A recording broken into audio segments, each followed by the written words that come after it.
এরা জান্নাতে যাবে নবী রাসূলদের সাথে, আর শহীদদের সাথে, আর সিদ্দিকিনদের সাথে। মাল আম্বিয়া ওয়া শুহাদা ওয়াস সালিহিন ওয়াস সিদ্দিকিন, নবীদের সাথে, নেককারদের সাথে, শহীদদের সাথে, সিদ্দিকিনদের সাথে বিনা হিসাবে জান্নাতি হয়ে যাবে। এক শ্রেণীর মানুষ তারা কারা? যারা জীবন বইরে বিনা গ্যাপে, কোনো গ্যাপ দেওয়া ছাড়া, কোনো কি বলা হয় মিস করে নাই, লাগাতার রেগুলার যারা তাহাজ্জুদের নামাজ পড়বে, এই মানুষগুলো বিনা হিসাবে ওই 4 শ্রেণীর মানুষদের সাথে জান্নাতি হবে। তাহাজ্জুদের নামাজ চেনেন? বেলা 12টার পর পর, হ্যাঁ কখন? রাত 12টার পরে। আর একটা মাসালা শুনে নেন, তাহাজ্জুদের ওয়াক্ত আগে চেনেন। ঈশার ফরজ নামাজ আর সুন্নত নামাজ যে টাইমই পড়েন, ঈশার ওয়াক্ত আর আগে তো আর পড়তেছি না, ঈশার ওয়াক্ত হওয়ার পরে ঈশার ফরজ নামাজ 4 রাকাত আর 2 রাকাত সুন্নত পড়ার পরের থেকেই তাহাজ্জুদের ওয়াক্ত শুরু হয়ে যায়। শেষ রাত উত্তম টাইম, শেষ রাত উত্তম টাইম। তবে জায়েজ টাইম ঈশার নামাজের ফরজ সুন্নতের পরপরই শুরু হয়ে যায়। আপনি কৃষক মানুষ, সারাদিন পরিশ্রম করেন, রোডে ঘাটে কাজ করেন, ইন্ডাস্ট্রিজ কলকারখানায় চাকরি বাকরি করেন, অফিসিয়াল কাজকাম করেন, যেভাবে পরিশ্রম করেন, আইসা বিছানায় পিঠ দিলে ঈশার পরে কেমন যেন অজ্ঞান হয়ে পড়ে যান, আর শেষ রাত্রি উঠার হুঁশ থাকে না। এইরকম আপনি দুর্বল উম্মত হবেন, এটা আমার আল্লাহ আগে জানে কি জানে না? আমার নবীকে জানায় দেশে কি দেয় নাই? এই জন্য ইউরিদুল্লাহু বিকুমুল ইউসরা ওয়ালা ইউরিদু বিকুল উসর, আমার আল্লাহ তাআলা সহজ পদ্ধতি অবলম্বন করেছেন প্রত্যেকটা আমলের ক্ষেত্রে। এখানে আপনাকে নিয়মতান্ত্রিক নিয়মিত তাহাজ্জুদ পড়নেওয়ালা বানানোর জন্য আল্লাহ তাআলা নবী সাল্লাল্লাহু আলাইহি ওয়াসাল্লামকে শিখিয়ে দিয়েছেন, সহজে শিখাই দাও ঈশার ফরজ 4 রাকাত পড়া। কয় রাকাত? এরপরে 2 রাকাত সুন্নাত। কয় রাকাত? যুবক মুখস্থকার আইজ না বললেও বুড়ো আলী পড়বি নি, তবে এখন থেকেই শুরু করে দিতে হবে। বুড়ো হবা কি হবে না, বিশ্বরোড বাড়ির ধারে কত ডারে রাখে বাড়ে বাড়ে মেরি থুয়ে যাচ্ছে, তুমি ওর তলে বড় কিনা তার ঠিক কি? এই জন্য ওই বুড়ো আর আশা করো না, সময় আছে, এখনই লেগে পড়ো। 80 বছরে বুড়োরে যদি পুষ মাসে শীতের সময় পোলো দিয়ে নামাই দিয়ে যে কাকা মাছ ধরে নিয়ে আসে, ও কিনারায় যাইয়া নাড়াই দিয়ে আগুন ভুয়াইয়ে কাঁপতি কাঁপতি বাড়ি চলে আসবে। আর তোমারও যদি বলে শেষ রাত্রে যাইয়া ওই বিলির মধ্যে দিয়ে পোলো চাপায় মাছ মেরে নিয়ে আসো, তুমি বস্তা ভরিয়ে নিয়ে আসতে পারো শৈল মাছ দিয়ে, ঠিক না? এইটাই হলো উপযুক্ত সময়। ঈশার ফরজ 4 রাকাত, 2 রাকাত সুন্নাত পড়ার পরে বেতের পড়ার আগে, টাইম কি বুঝতেছেন? বেতের পড়ার পারলে 12 রাকাত, তাহাজ্জুদের সর্বোচ্চ রাকাত 12 রাকাত, নইলে 10, নইলে 8, নইলে 6, না পারলে 4, কমপক্ষে রেগুলার যদি ওই টাইমে তাহাজ্জুদের নিয়তে 2 রাকাত নামাজ পড়িয়ে এরপরে বেতের পড়েন, ওই 2 রাকাত বসে পড়তে হবে না, ও 2 রাকাত দাঁড়ায় পড়তে হবে। যে কোনো নফল নামাজ দাঁড়ায় পড়লে পূর্ণ সওয়াব, বসে পড়লে অর্ধেক সওয়াব।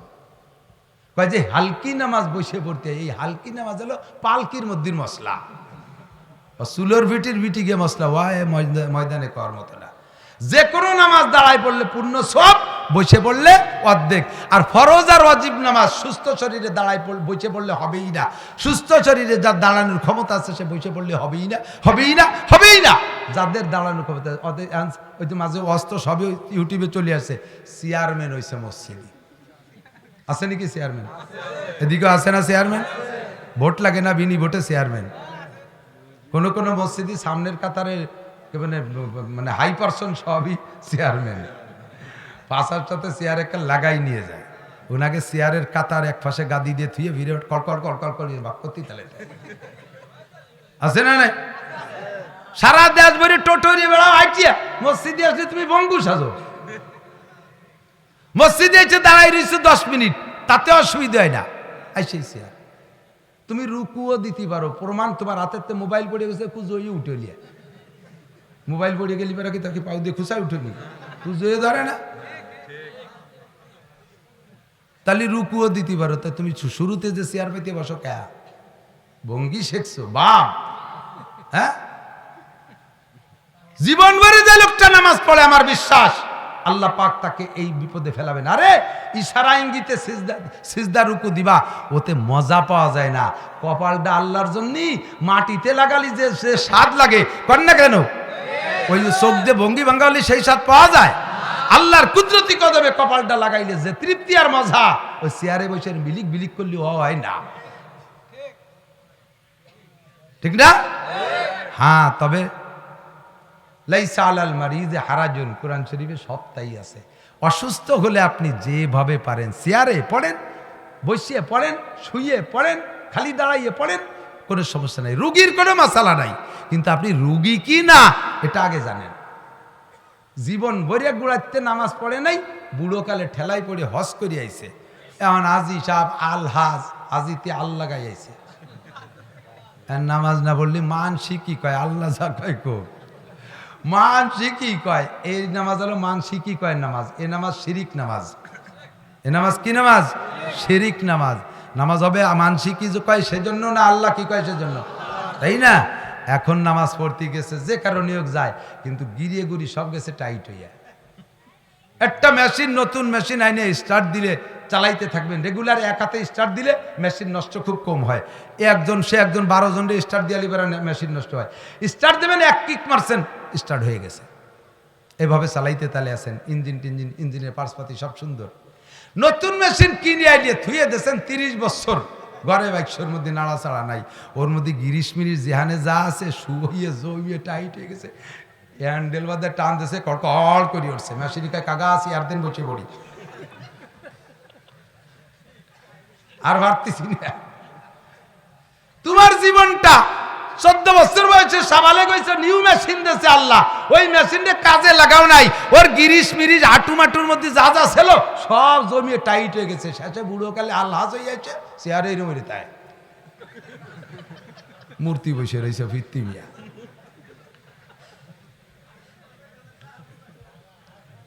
উচিত কথা খবরে মাসি, তাই রামচন্দ্রপুর আর একবার আসি আর না আসি, এই ঝামেলা আছে না নাই কন? প্রতিটা মসজিদে এই ঝামেলা। হ্যাঁ, এদিক তাকান, আপনার দাঁড়ানোর ক্ষমতা আছে, দাঁড়াইতে হবে। রুকু দেওয়ার ক্ষমতা আছে, রুকু দিতে হবে।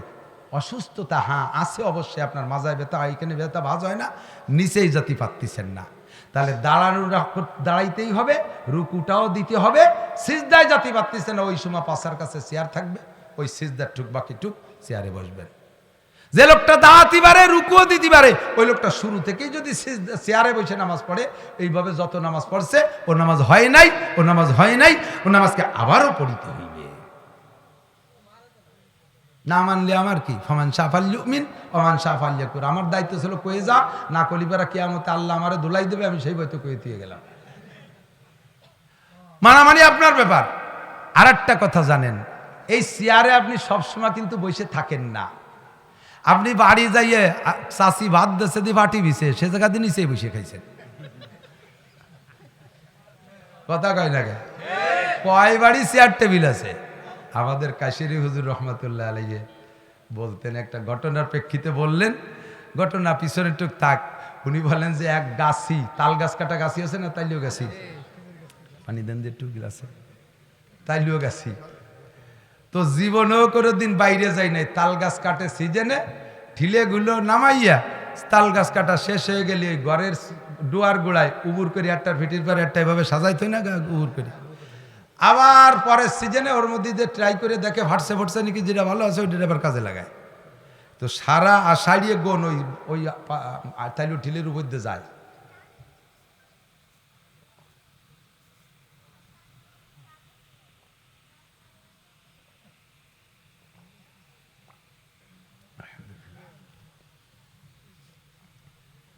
এখন ওই ঠিলে যায় পয়সে,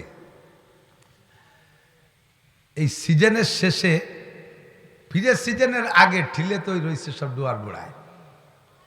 উনি গেছে শহরে যাইয়া একটু ঘুরিয়ে গাড়িয়ে দেয়, যে খিদে লাগছে, এক হোটেলে গেছে খাতি, কি সুন্দর চেয়ারে বসতে দিয়েছে, বুক সমান টেবিল, ওর উপরে প্লেট থুইছে, সোজা হইয়ে খাইছে, ওর এটা খুব ভালো লাগছে, যে বসতি একটা উৎস, থাল থোয়ারটা প্লেট রাখারটা আর একটু উৎস, একটু ভালো গিয়েছে। বাড়ি এসে বউরে মোটা মোটা গ্রাম্য বাংলা 7-8 খান বোমা মারিয়ে দিয়ে কয়, জীবন ভরে খাওয়ালি, এরকম একটু চেয়ার টেবিলই খাওয়াতে পারলি না।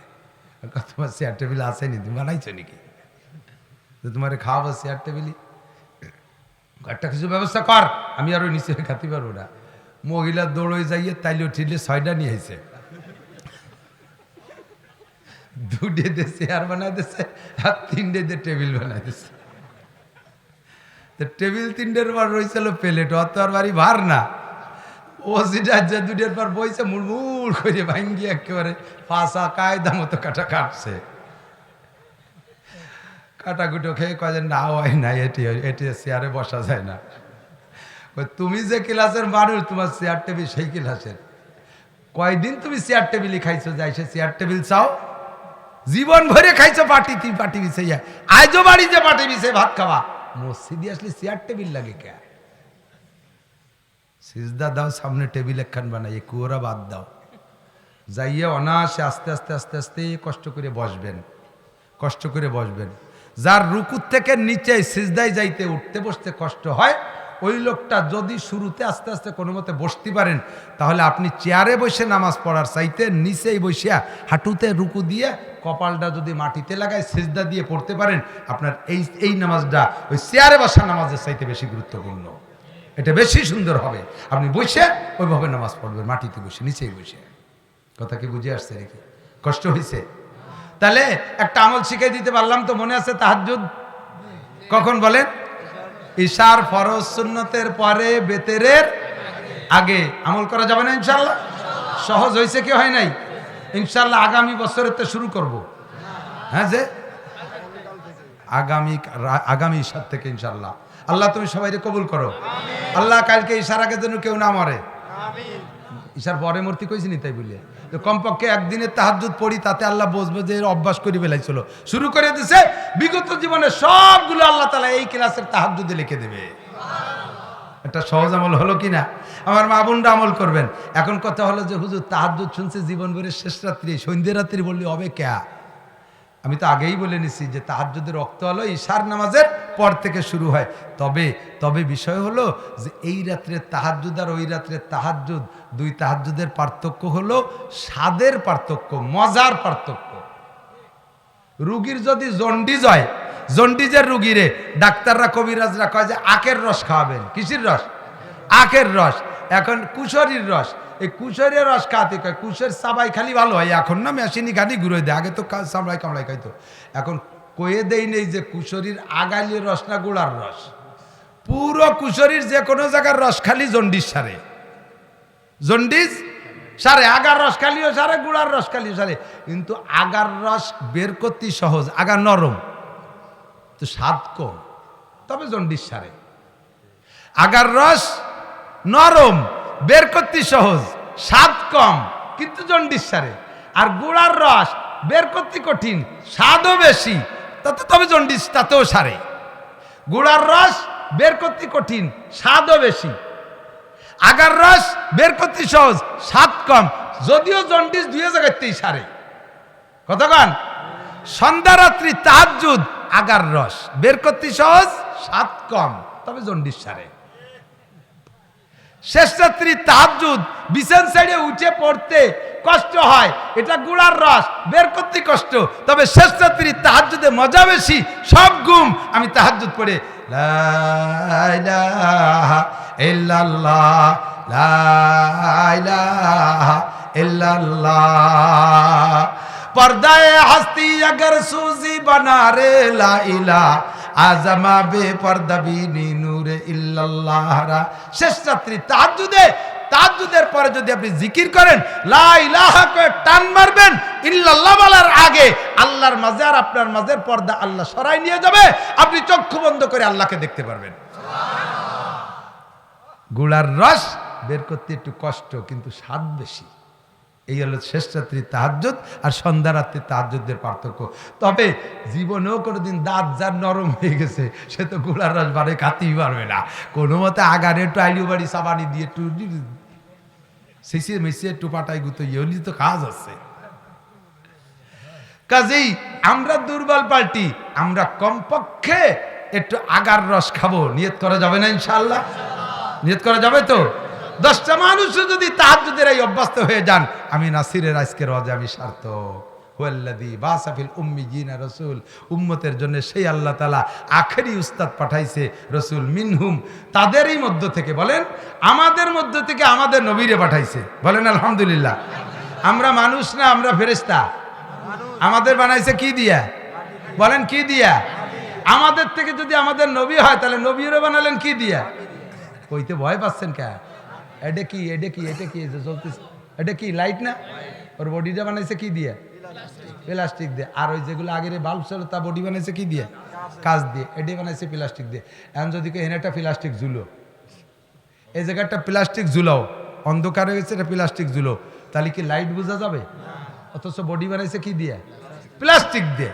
ওর বডি প্লাস্টিক, ভিতরে আলো হওয়ার কারণে সেই প্লাস্টিক নাম বাদ দিয়ে এখন ওর নাম হয়েছে লাইট। মুহাম্মদুর রাসূলুল্লাহ মাটিরই মানুষ, তার ভিতরে নবুয়তি নূর আর আলো যার কারণে নূরের নবী পরিণত হয়েছে। নবী নূরের তৈরি নয়, নবী মাটিরই তৈরি, তার ভিতরে আল্লাহ তাআলা নূরে নবুয়ত দেওয়ার কারণে সেটা লাইট হয়ে গেছে। প্লাস্টিকের বডি, তার ভিতরে আলো যার কারণে সেটা যেমন লাইট হয়েছে, নাম লাইট হয়ে গেছে, মূল তো বডি প্লাস্টিকের, নাকি বলেন? আমার নবীকে আল্লাহ তাআলা আমাদের মধ্য থেকে। আবার একটা কথা শোনেন, এদিকটা কষ্ট হচ্ছে আপনাদের? আমি আগেই বলে রেখেছি, বুঝলে সমস্যা নাই, না বুঝলে সমস্যা। বুঝলে কোনো ঝামেলা নাই, যেই কাটপ্যাট করবেন বুঝবো যে ওই লোকটা বুঝতেছে না, বুঝলে খাইজু নিচ্ছে। আমাদের মাননীয় প্রধানমন্ত্রী, আমরা গোপালগঞ্জে বসে করলে আর কেউ সমালোচনা করতে পারবে না। আমাদের মাননীয় প্রধানমন্ত্রীর বাড়ি কোথায়? এটা কি সত্য কথা বললেন? আপনার মেয়েটারে বিয়ে দিচ্ছেন চট্টগ্রাম, যদি এবার বলেন যে ভাই আপনার বড় মেয়েটার বাড়ি কোথায়, তাহলে কি বলবেন মোকশেদপুর না চট্টগ্রাম? কোথায় বলবেন? মেয়েদেরকে বিয়ের পরে তাদের সম্পর্ক হয় শ্বশুর বাড়ির দিকে, ঠিক না?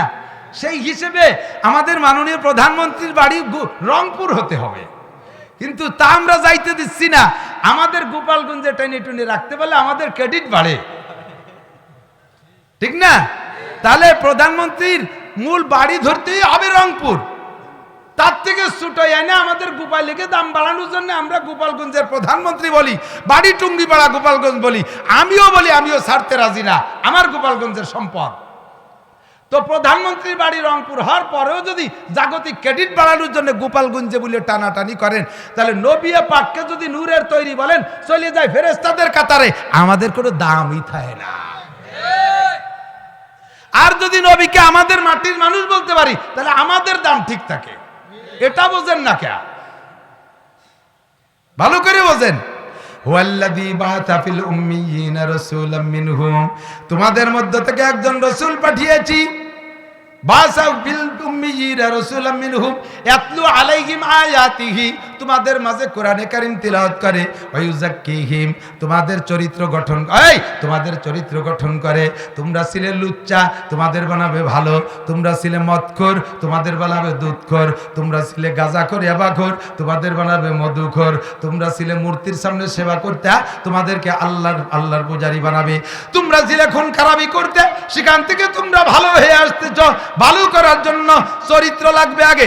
আগে চরিত্র যদি গঠন হয় তাহলে সবকিছু ঠিক হয়ে যায়। কথা বলেন ঠিক কি ঠিক না? আলা ইন্না ফিল জাসাদি লামুদগা, মানুষের সিনার ভিতরে একটা গোশতের টুকরা আছে।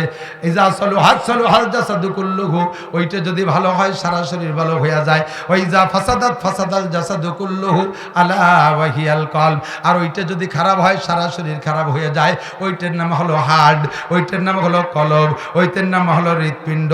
যদি পরাণ কাঁপা শুরু হয় তাহলে সারা গা কাঁপা শুরু হয়। কথা কোন ঠিক কি ঠিক না? হার্ট খারাপ হলে সব খারাপ হয়ে যায়।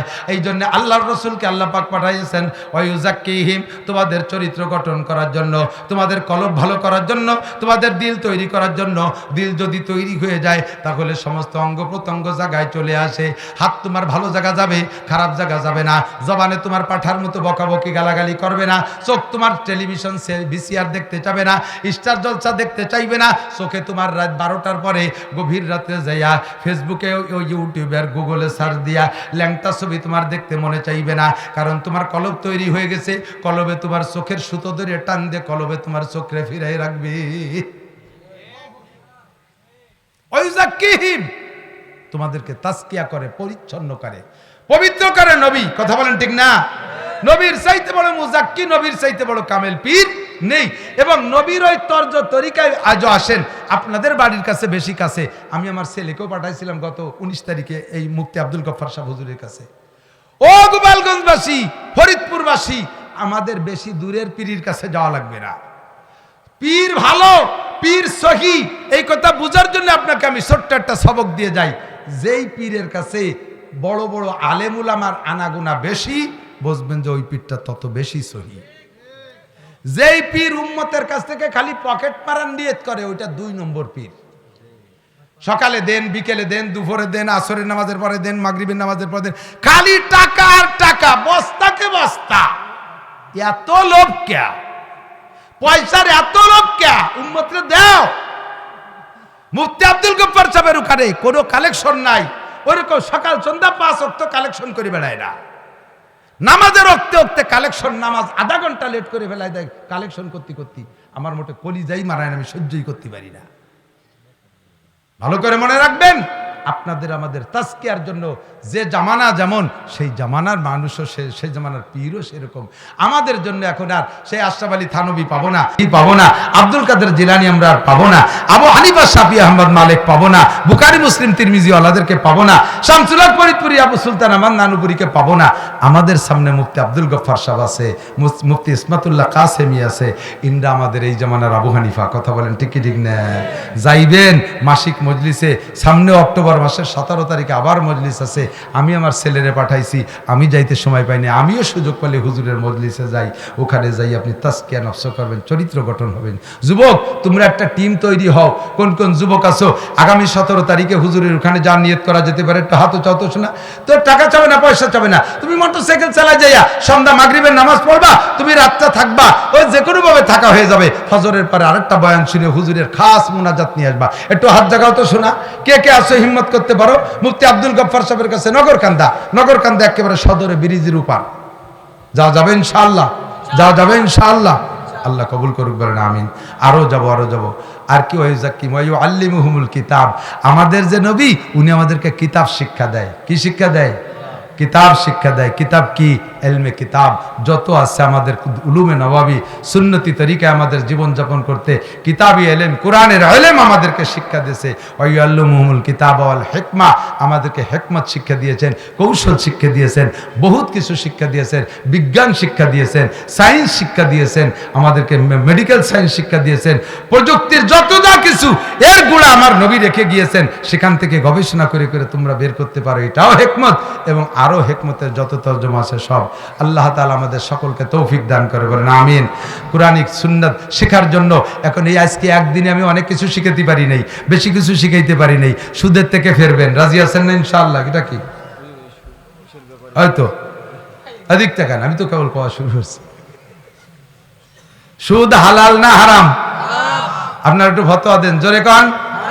যেই লোকটা এই মুহূর্তে চলে যাবে, সুদের কথা শুনলে বোঝা যাবে যে ওনার মধ্যে সুদের রোগ আছে। মনে হয় সুদের রোগ আছে, ঘুষির রোগ আছে, এই জন্য টিকতে পারতে যেন অপারেশন হবে। এদিক হাত পেশাব আসলে এক আঙ্গুল উঁচু করবেন। অনেকক্ষণ বসে রয়েছেন, ঠান্ডা জায়গা, আসতেই পারে, এ বলে তারে ঠাট্টা করতেছি না, তবে পানি পাল্টা এসে আবার বসতে হবে। আমার তো প্রত্যেক রাত্রে মাহফিল, এক জায়গা আপনারা পাড়ায় ধরে 2 ঘন্টা 3 ঘন্টা ওয়াজ করাবেন, আগামীকাল লাগে কি হবে? একেবারে রমজানের আগের দিন পর্যন্ত প্রত্যেক দিন তো আছেই। অক্টোবরের থেকে আর সিঙ্গেল নাই, প্রতি রাত্রে 2টা করে মাহফিল।